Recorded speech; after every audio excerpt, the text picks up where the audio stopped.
Au cœur de l'Asie du Sud-Est, la Malaisie est une fédération qui regroupe 13 États. 11 d'entre eux sont situés sur la péninsule malaise à l'ouest et 2 sur l'île de Bornéo à l'est. Notre découverte va se centrer sur la partie péninsulaire. Elle débute en mer de Chine, au petit village de Pantai Sabak, dans l'état du Kelantan.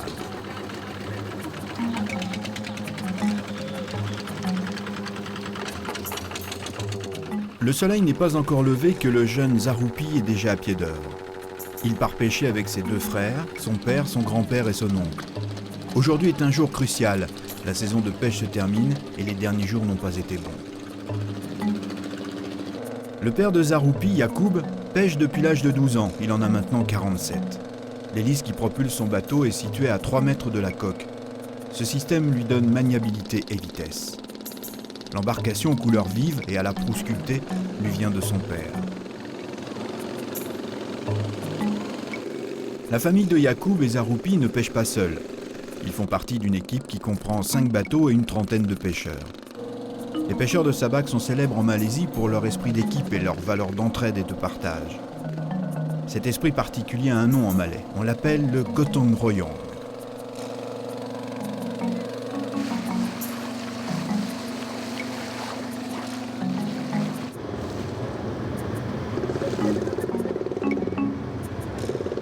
Le bâton qui sort de l'eau signale la présence d'un récif artificiel.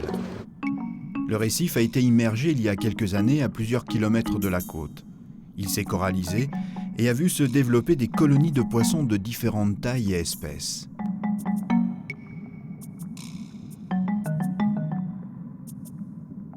La Malaisie a ainsi immergé près de 300 récifs artificiels le long de ses côtes. Les pêcheurs de Sabak ont imaginé une méthode originale pour en profiter dans leur pêche au sala kuning, ce petit poisson qui ressemble à un maquereau. Les pêcheurs commencent par tester la quantité de sala kuning qui a colonisé le récif.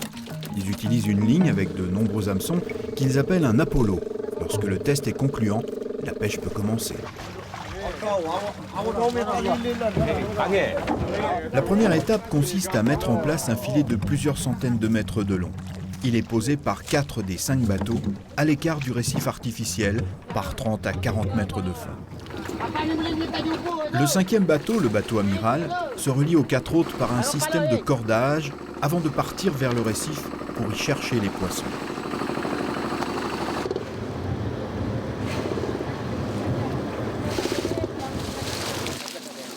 Tout commence par la mise à l'eau d'une série de branches de palmier.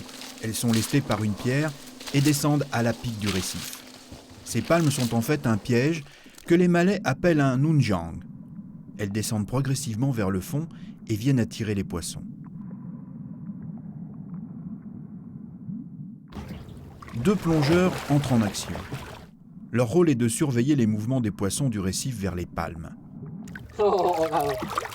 D'un clapotis de la main, ils attirent les poissons curieux vers la surface et évaluent ainsi si le stratagème fonctionne ou pas.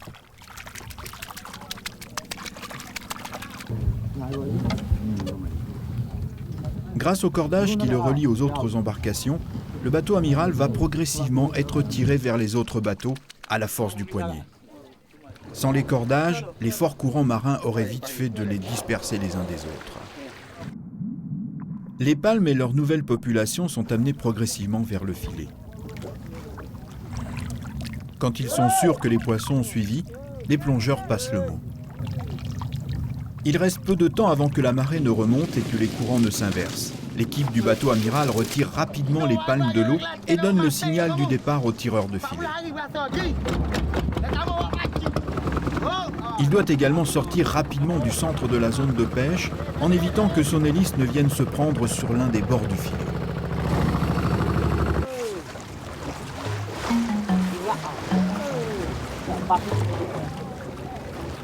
S'encourageant les uns les autres, les pêcheurs des 4 bateaux remontent petit à petit, centimètre par centimètre, à la main, l'énorme filet tiré par les courants. Le périmètre se réduit.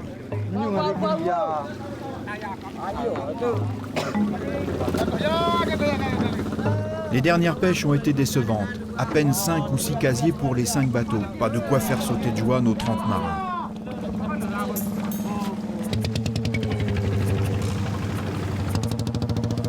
Dans les derniers mètres, le filet n'est plus tenu que par 2 bateaux. Les 3 autres viennent se placer derrière eux dans l'attente du résultat de la pêche.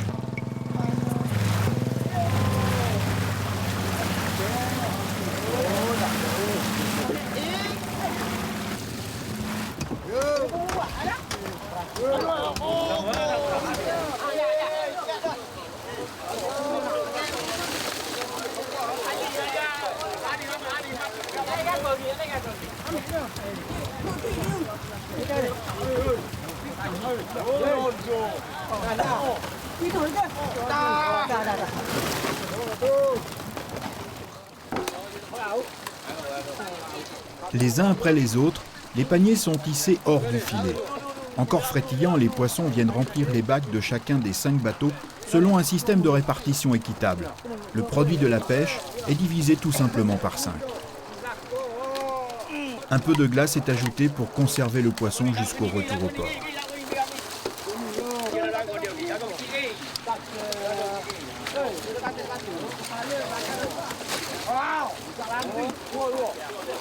La première pêche est plutôt bonne.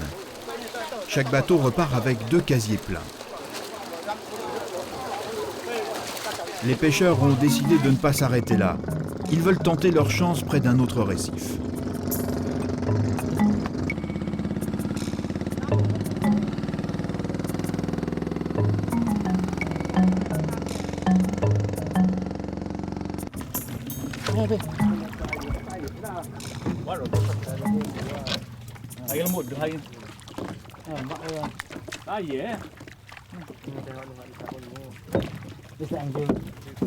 La mer est d'huile, les conditions idéales. Amarré au pylône du récif, le bateau amiral repère une densité de poissons particulièrement forte.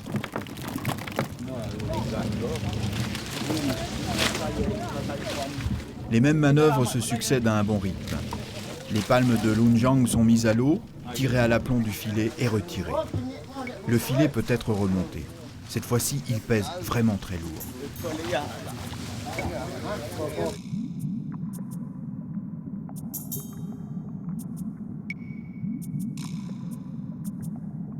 Le spectacle sous l'eau est saisissant. Des centaines, des milliers de poissons sont pris au piège. La mer suinte de milliers de particules et d'écailles.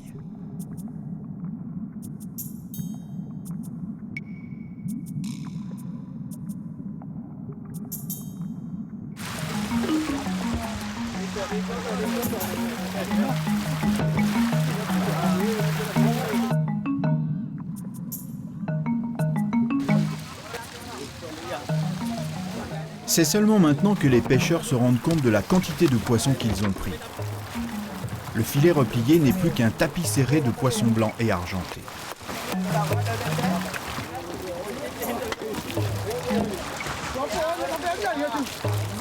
Le chef du groupe distribue allègrement les paniers. 25 nouveaux casiers s'ajoutent aux 10 précédents. La pêche aujourd'hui n'est pas loin d'être exceptionnelle. Près d'1 tonne de poissons pour les 5 barques en une seule matinée.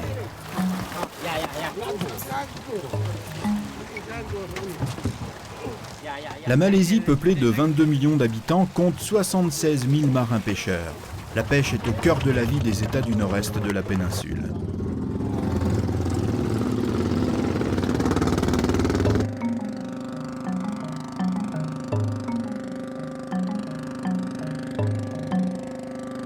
Il est midi passé. Yacoub et ses fils mettent le cap sur le port. Les bateaux viennent s'aligner dans le petit chenal qui mène au port de Sabak. Ils sont chargés de caisses de poissons, du salakuning surtout.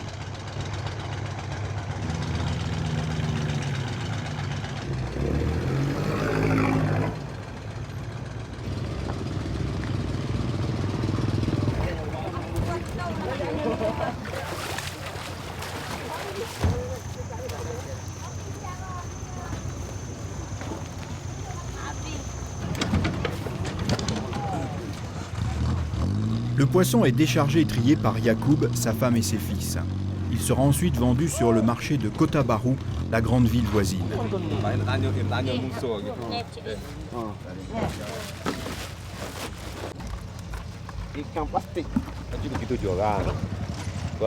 En tout, nous sommes 6 dans la famille à partir pêcher tous les matins.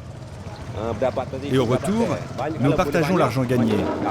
Et plus on est de bateaux à travailler ensemble, plus on ramène de poissons et plus on gagne. Comme tous les pêcheurs ici, on ne pêche pas pendant la période de mousson de novembre-décembre à février-mars. Donc pendant 3 mois, on doit vivre sans revenu. Et c'est dangereux de sortir en mer pendant la période de mousson? C'est non seulement dangereux, mais aussi interdit. Vous pouvez être arrêté.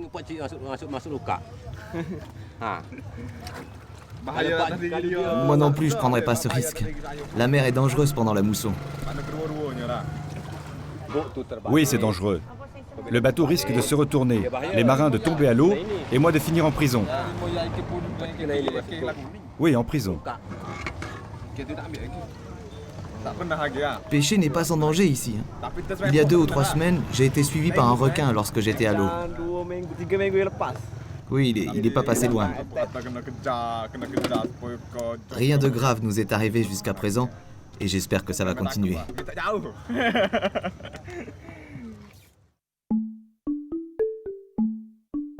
C'est dans les jungles de l'intérieur du pays que l'on rencontre les plus anciens habitants de la péninsule malaise.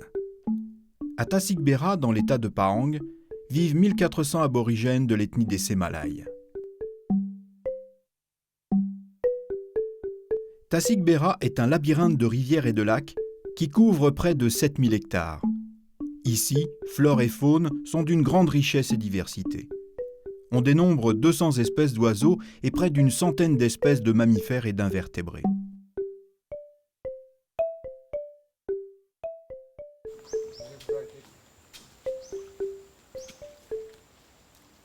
Hancock, sa femme Gouya et leur famille tirent leurs ressources de la nature environnante, la forêt et ses EVA, la rivière et ses poissons.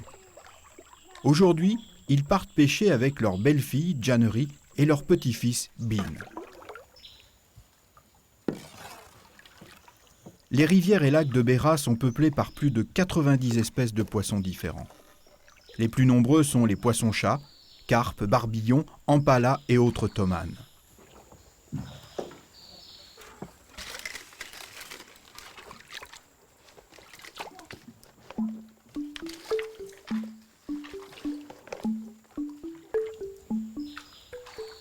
Hancock pêche à la lance dans les herbes et racines qui bordent le cours d'eau.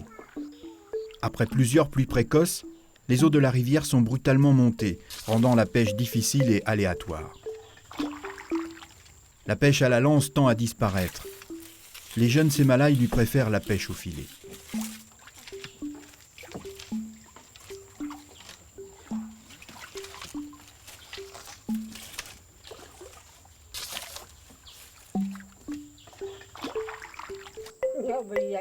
Hancock repère un petit poisson-chat dans les herbes. Il le transperce d'un coup de lance bien ajusté. Les Sémalais passent souvent des journées entières sur l'eau. La pirogue est encore le meilleur moyen pour eux de se déplacer à travers la jungle et les marais environnants.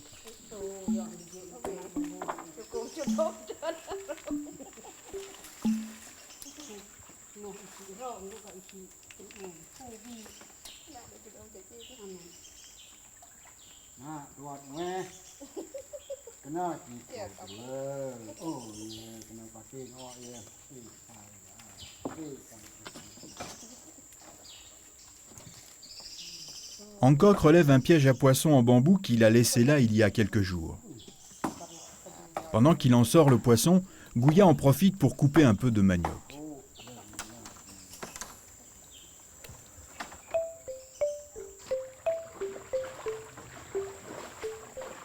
Continuant plus en aval, les 4 pêcheurs vont aller vérifier les autres nasses et pièges à poissons qu'ils ont posés les jours précédents. En malais, ça s'appelle un boubou.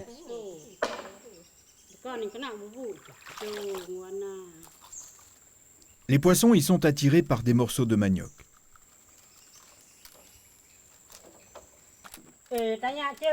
Un à un, les poissons sont sortis et le manioc remis en place ou changé. Les boubous sont fabriqués par Hancock et sa famille. Les Sémalais sont d'habiles artisans qui, outre la vannerie, maîtrisent aussi les techniques de fabrication des pirogues.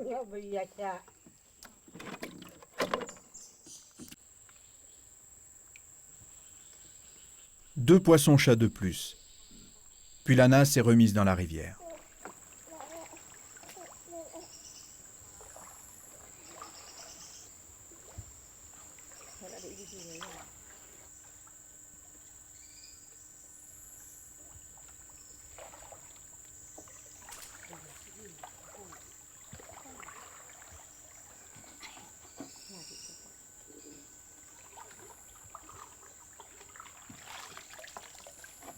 Le petit Bin n'est pas en reste. Il amène fièrement à sa mère son boubou qui contient un petit poisson.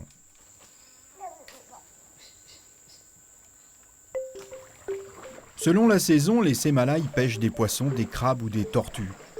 Durant ces pêches, ils doivent se méfier des serpents, des crocodiles et de certains poissons carnivores que l'on rencontre fréquemment dans les lacs et rivières de Tasik Bera.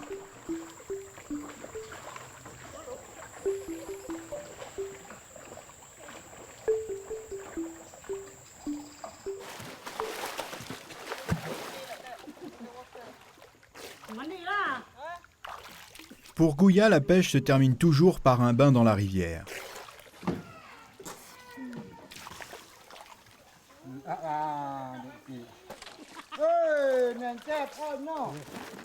Au terme d'une après-midi paisible, elle ramène à sa famille une dizaine de poissons.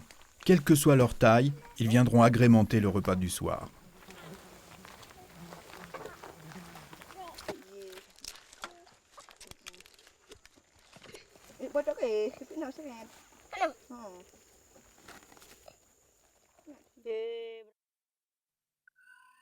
Sur la côte est de la péninsule, l'île de Redang, dans l'état du Terengganu, a plus d'un charme à proposer aux visiteurs de passage.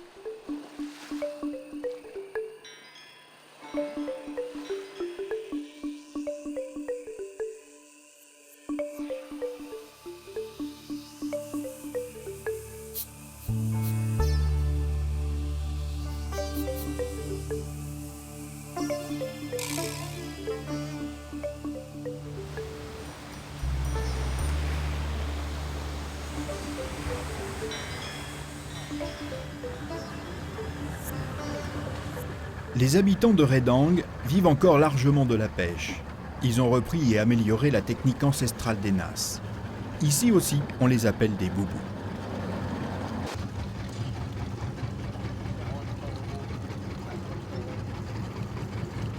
Mohamed Nordine et ses deux complices ont laissé une dizaine de boubous par 40 mètres de fond pendant 5 jours à proximité de l'île dite aux requins. Aujourd'hui, ils viennent les relever.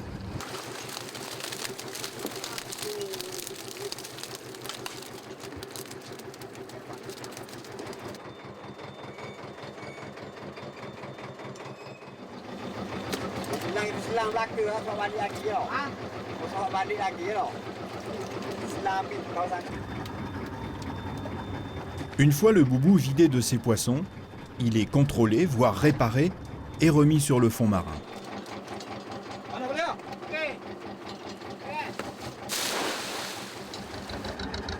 Il est signalé à ses propriétaires par une bouée.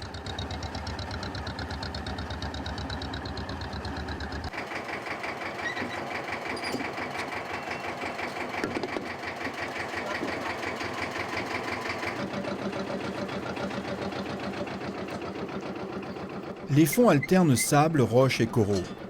Ils sont riches d'une large population de snappers, cobias, carangues, carpes, thons, maquereaux, ainsi que de requins et méduses géantes.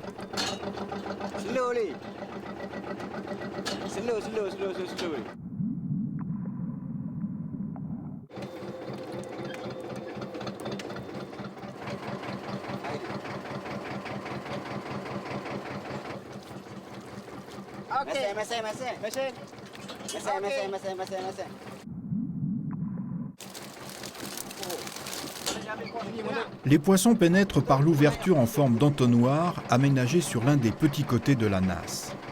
Une fois entrés, attirés par de plus petits poissons ou par des algues, Ils ne peuvent généralement plus en sortir. Selon la taille recherchée, les malais construisent à l'aide de bois, de bambou, de cordes et de fils de fer plusieurs types de boubous de différentes tailles et ouvertures.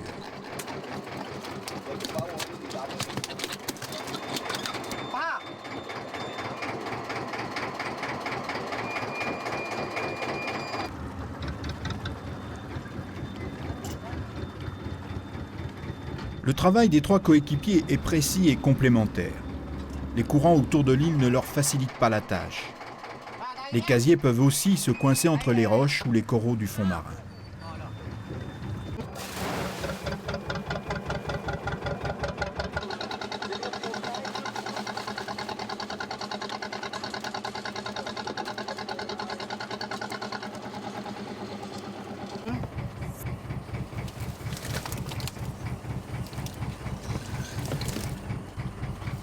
La récolte a été bonne aujourd'hui.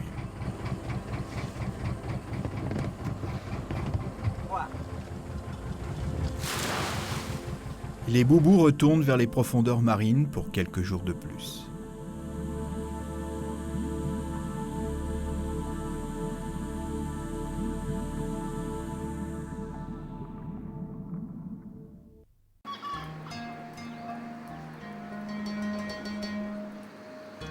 Le poisson est la source de protéines préférée des Malais, peuple musulman tourné vers la mer qui en consomme près de 50 kg par an et par habitant.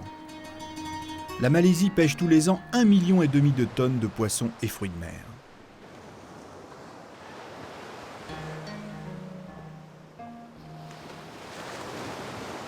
Becerra, près de Kuantan, est le théâtre tous les matins d'une scène étonnante. Lorsque les pirogues à moteur reviennent avec leur cargaison d'anchois frais, le temps presse.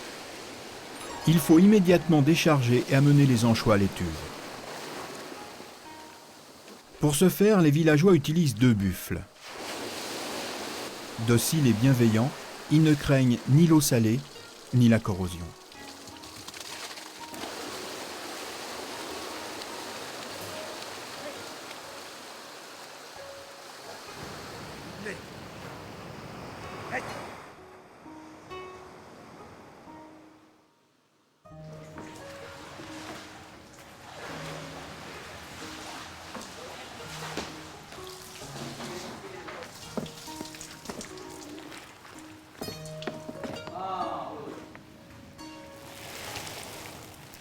Les anchois sont soigneusement bouillis et égouttés.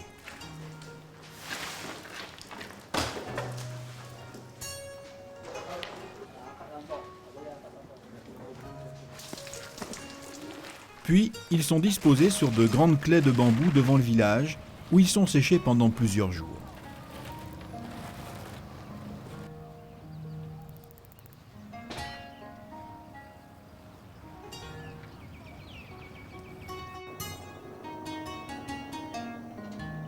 L'eau, la mer et la pêche sont au cœur de la vie de la péninsule.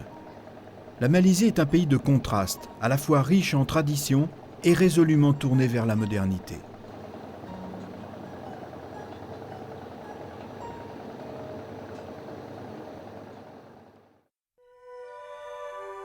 Tasik Kenyir représente le mieux la Malaisie d'aujourd'hui et la place qui occupe la pêche récréative, forte de ses 2 millions d'amateurs.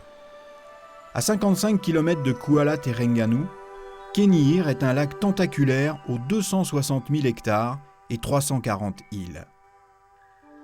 Créé en 1985 à la construction du barrage du même nom, Kenyir est aujourd'hui le plus grand lac artificiel créé par l'homme en Asie du Sud-Est. Au cœur d'une flore exceptionnelle, les Malais viennent s'y ressourcer le week-end et s'y adonner à de multiples activités aquatiques. Edrin et ses amis Rahim et Nazmi pratiquent la pêche sportive. Ils nous emmènent aujourd'hui avec eux au cœur de la jungle de Taman Negara, à la recherche des espèces reines du Kenyir. Le toman, le sebarao et le kela.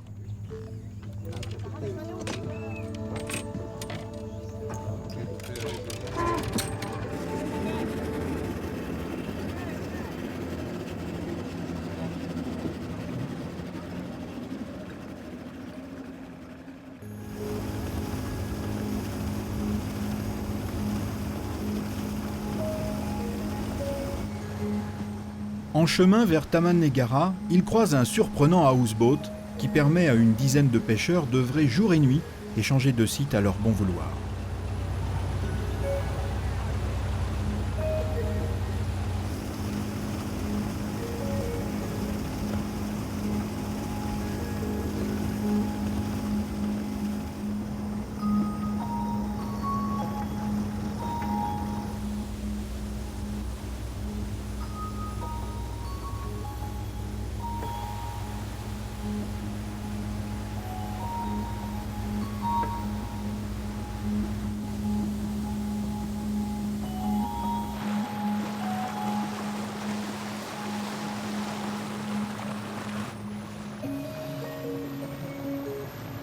Plus nous nous enfonçons dans les méandres du lac, plus les paysages deviennent saisissants.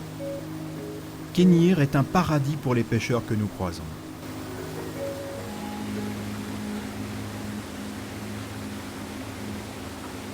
Nous arrivons enfin dans le parc national de Taman Negara, au sud du lac, dans sa partie la plus sauvage et la plus préservée. La forêt primaire ici est presque intacte. En cette saison, il faut remonter vers l'amont des 40 rivières qui alimentent le lac pour trouver le poisson. Edrine et Nazmi vont donc continuer sur une petite barque, plus maniable qu'un hors-bord et surtout plus discrète pour pouvoir approcher les espèces méfiantes qu'ils recherchent.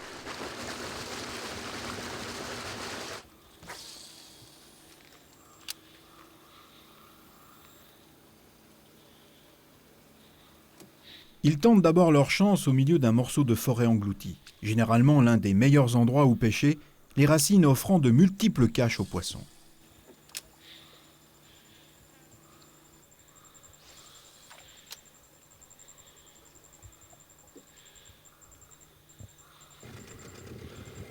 Devant l'absence de touche, nos compères décident de partir plus loin, s'enfonçant plus profondément encore dans la jungle, où vivent tigres, ours, éléphants, chevreuils, tapirs, loutres et singes.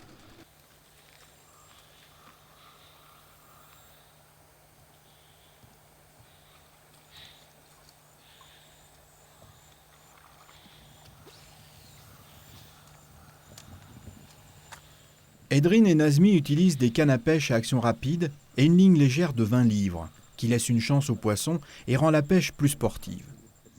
Pour autant, il s'agit d'une tresse indispensable pour éviter l'abrasion fréquente avec des poissons qui foncent entre roches, branches et racines dès la première attaque.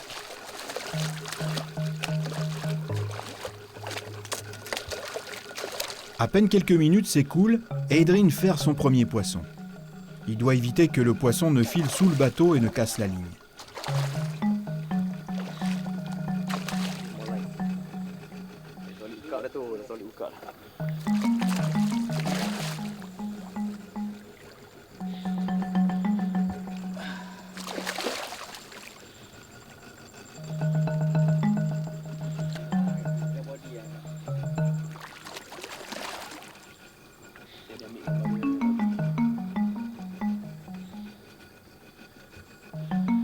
C'est un tomane, poisson carnivore qui mange tout ce qui se présente. Même s'il n'est pas très gros, mieux vaut ne pas laisser traîner un doigt ou un orteil à proximité. Il aurait vite fait de vous l'arracher avec ses dents impressionnantes.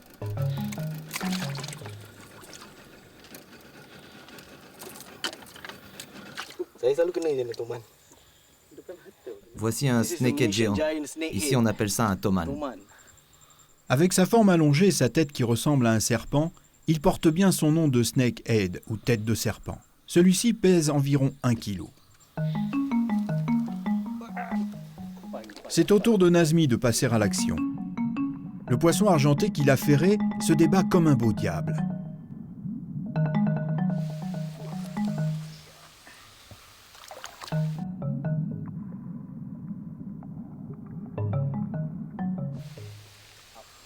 C'est un ampala de la famille des cyprinidés que les Malais appellent un sebarao. On le reconnaît à sa bande noire verticale sous la nageoire dorsale. Il se nourrit surtout de petits poissons, mais aussi d'insectes, de vers et de crevettes. Les plus gros atteignent 4 kilos, voire plus. Le sebarao n'est peut-être pas le plus gros des poissons malais, mais pour le pêcheur d'ici, c'est celui qui dégage le plus d'énergie au centimètre carré. C'est un poisson puissant, qui a une mâchoire solide. Il n'a pas de dents, mais il est quand même très fort. Oui, sa mâchoire est très forte. Il peut facilement écraser un hameçon triple. Vraiment sans problème.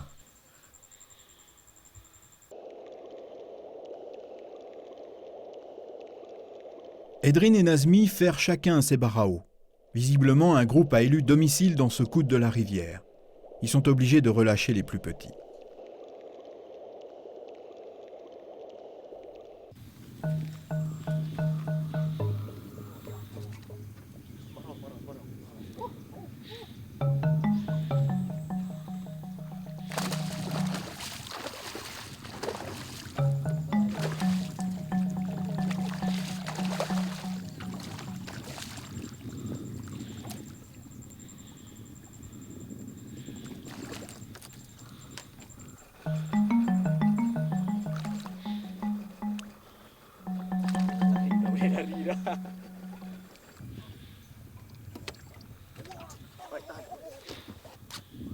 À peine le dernier sébarao sorti de l'eau, la canne de Nazmi se met à siffler et à se tendre au point de rupture.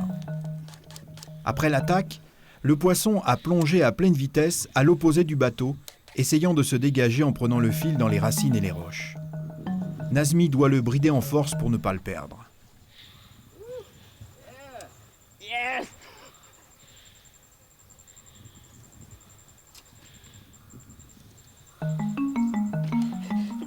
Oh, c'est un gros poisson, vraiment un gros.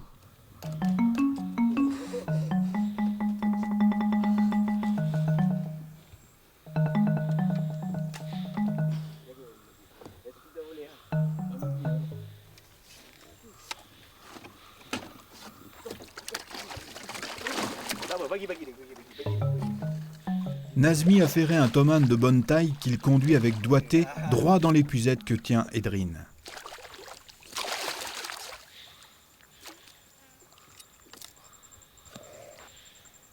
Ce monstre, carnassier d'eau douce, peut atteindre jusqu'à 20 kg et 1 mètre de long.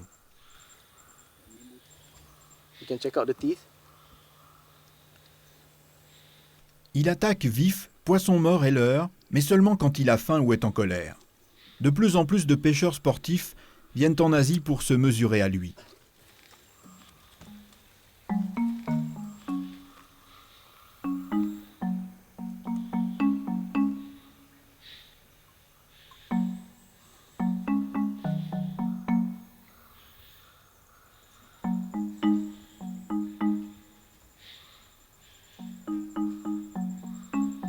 Dans le lac Kénir et les rivières qui l'alimentent, on peut pêcher jusqu'à 300 espèces différentes.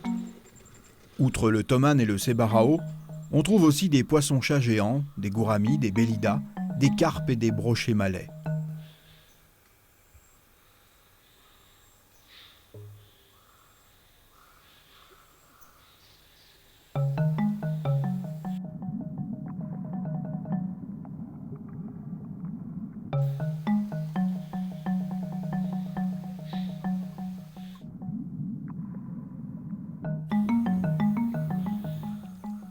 Après un dernier tomane, nos deux pêcheurs décident de rejoindre le reste de l'équipe.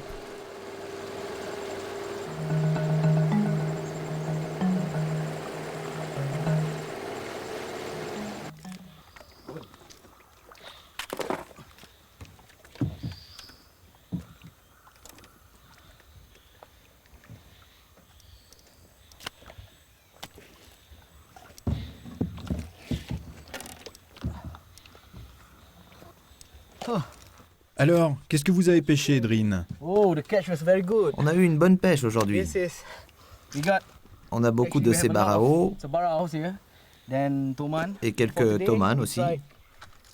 Aujourd'hui, on a pêché avec des leurres. Voici un leurre à tête rouge. L'appât le plus efficace ici à Kénir. On l'appelle aussi un ultraman. Comme vous pouvez le voir, il est récent, il a déjà quelques marques de tomane. Sur celui-ci aussi, on peut voir des marques de dents de tomane.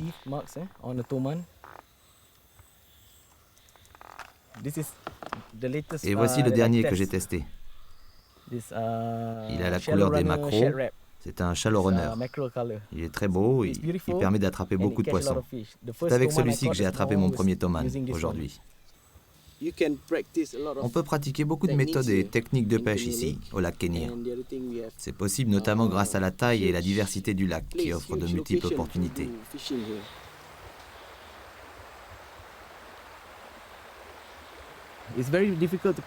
Le kela est un poisson vraiment difficile à attraper. La règle de base, c'est de ne pas faire de bruit, de ne pas bouger, de ne pas passer d'une berge à l'autre ou faire de mouvements brusques. Enfin, il faut porter des habits de couleur sombre, surtout si on pêche près des rochers. Il faut se fondre dans le décor.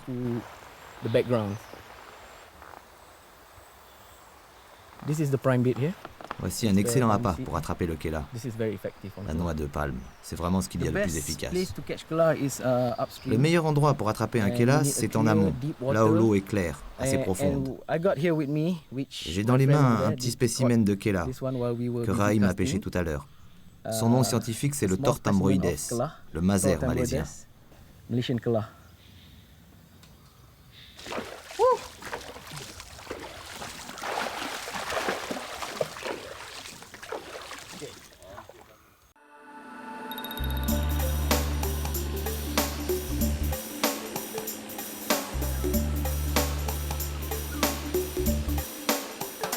La pêche sportive en mer en est encore à ses balbutiements sur les côtes malaises. Les bateaux sont généralement d'anciens bateaux de pêche traditionnels, reconvertis pour les besoins de la cause. Comme ils l'ont fait à Kénir, Edrin et ses complices Nazmi et Rahim sont nos guides. Ils pêchent aux alentours de l'île de Redang.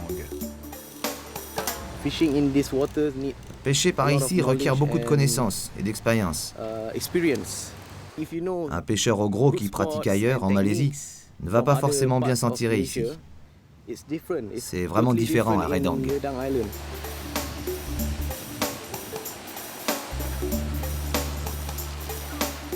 Les eaux de la mer de Chine méridionale n'abritent pas de très gros poissons. Le tombant est loin de la côte et il faudrait plusieurs jours pour l'atteindre. Reste une large variété de poissons de taille moyenne, parmi lesquels de très combatifs marlins noirs de 40 à 150 kg et des espadons voiliers de 20 à 60 kg.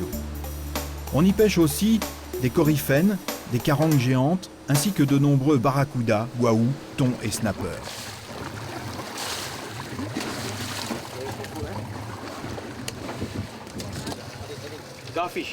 Voici un garfish. Et celui-ci est un amberjack, délicieux à manger. Les poissons malais sont difficiles à attraper. Ils sont vraiment rusés. Même les meilleurs pêcheurs internationaux qui sont venus avec leurs cannes et leurs méthodes high-tech se sont cassés les dents.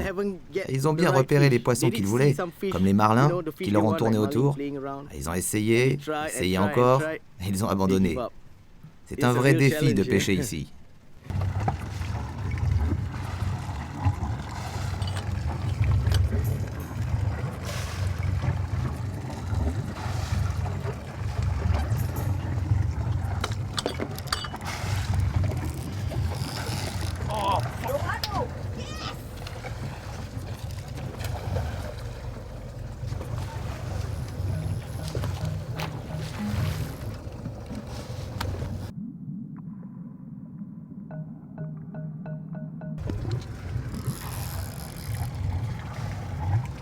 Le coryphène, que les Malais appellent un dorado, est l'un des poissons pélagiques parmi les plus colorés. Nageur impressionnant, il peut atteindre les 80 km/h et peser jusqu'à 20 kg. Il se nourrit de poissons volants et de seiches. Edrin a ferré une femelle. Les femelles se reconnaissent à la tête plus arrondie que celle des mâles.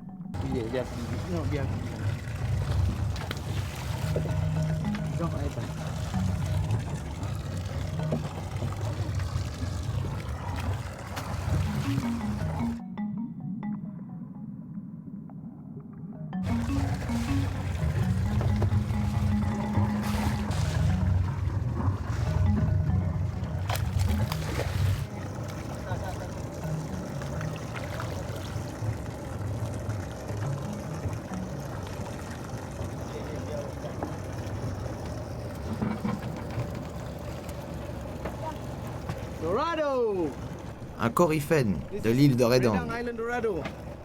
Délicieux. Parfait pour les fish and chips.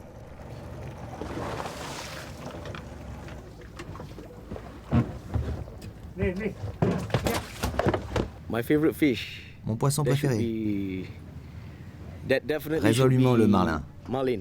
Le marlin noir. Black marlins. Of all. De tous, c'est mon Besides of préféré. Giant trevally, Par rapport aux GTs, carangues or géantes ou aux thons. Tunas. Because marlin, Car le they are marlin really est un poisson different. vraiment différent des autres. Compared to tunas, tunas have Les stamina, thons ont du they're powerful, punch, ils sont but puissants. marlins, they have character. Mais le marlin, lui, Sometimes the il a younger du one caractère. quite stronger than Parfois, les petits those donnent or plus de fil à retordre que les gros de upwards. 50 They kilos ou give- plus. they give you one hell of a Ils time. se battent plus dur Longer et plus fight. longtemps. And once you bring up the Et fish, quand on sort le oh, poisson, it's just a small il n'est fish. même pas si gros que ça. So that's why people Il hunt n'y a pas deux marlin endroits au around the monde world. où la pêche au Just marlin know se what's déroule the de la même difference. façon. C'est bien là l'intérêt. La mer de Chine méridionale est un point de passage des migrations de marlins noirs entre Pacifique et océan Indien. On les déniche le plus souvent autour des îles ou dans les failles près de la côte.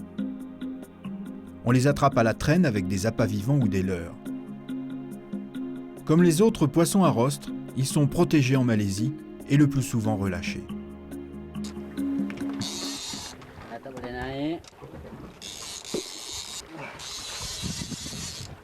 The marlin hit my bait. And Le marlin a attaqué mon appât my balloon burst. et a fait éclater mon ballon. And all hell was loose because C'était la everyone panique à was bord, unprepared, car you know, personne n'était everybody prêt. was sleeping, Tout le monde waiting for dormait, 3 hours, attendait depuis no des heures action. sans rien à se mettre And sous la then dent. suddenly, this- Et tout à coup, this, ma canne loud se met à screech come out siffler from my bruyamment. reel.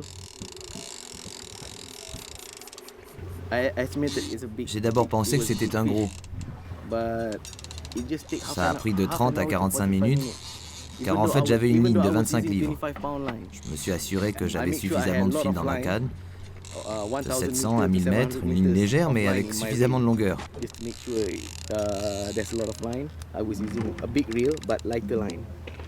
So it didn't do any. Not Le much marlin of n'a pas hitting, beaucoup but a sauté, lot of diving, mais a beaucoup underwater plongé. diving. It goes straight Il a underneath foncé plusieurs water fois vers le fond and comes out et for a est while, remonté à la eat, surface, and then go a sauté de a nouveau, few more puis est runs retourné underneath. plusieurs fois au fond.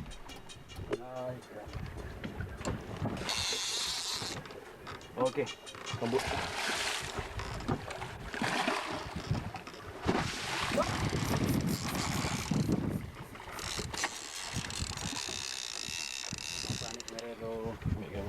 When it came quite close to the Lorsqu'il boat, s'est rapproché we du saw bateau, the intestines nous avons come constaté out que son estomac from était the mouth. sorti.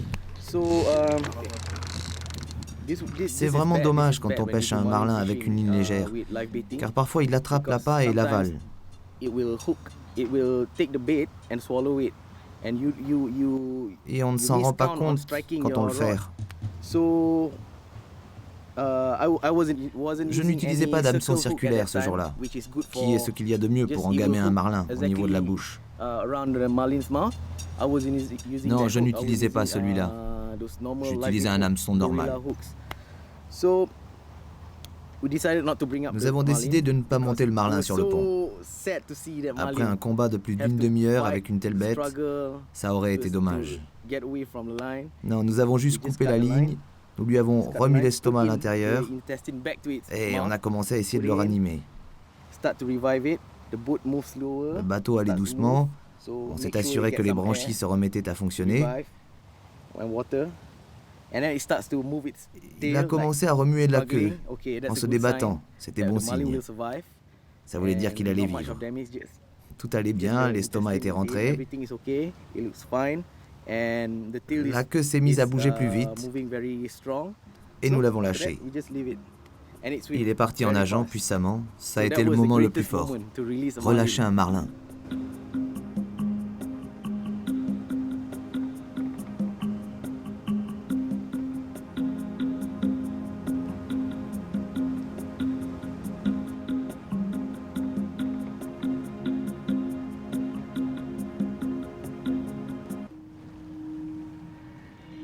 Avant de quitter la Malaisie, il nous a été donné de partager une dernière aventure de pêche, nocturne et surprenante, dont nous gardons un souvenir particulier.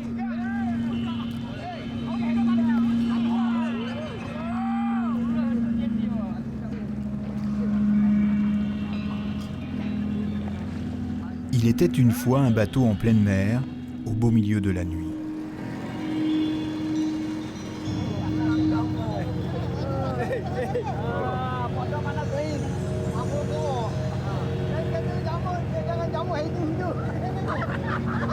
Malgré l'heure avancée, l'ambiance à bord est sympathique.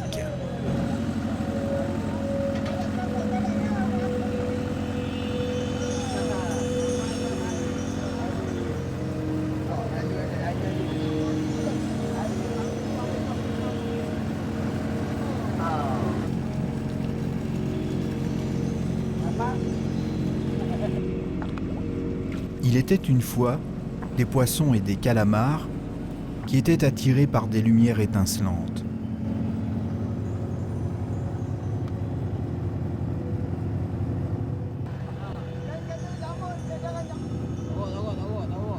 Il était une fois des pêcheurs qui aimaient la nuit.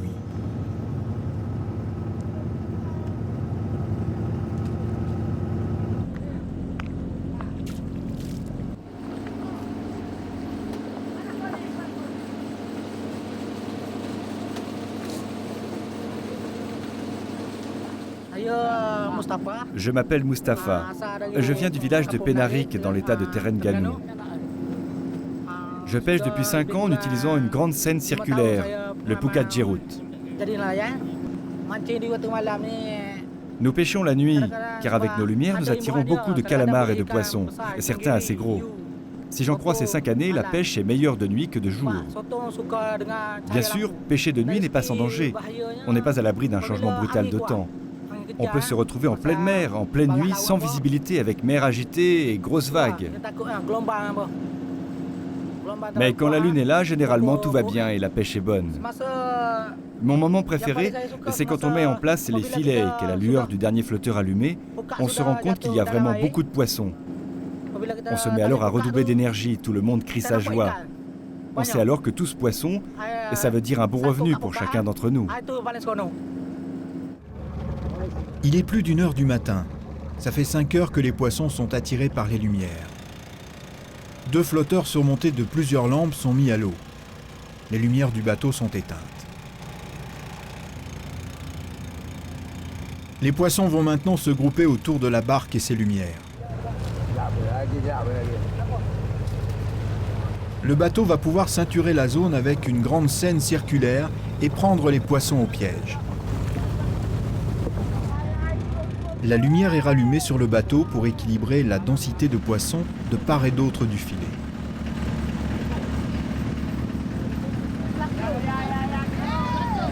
Déjà, les pêcheurs sont entrés en action.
Il était une fois un bateau dont les cales avaient été remplies de thon, de maquereaux, de carangues, de soles et de cobias par des pêcheurs infatigables.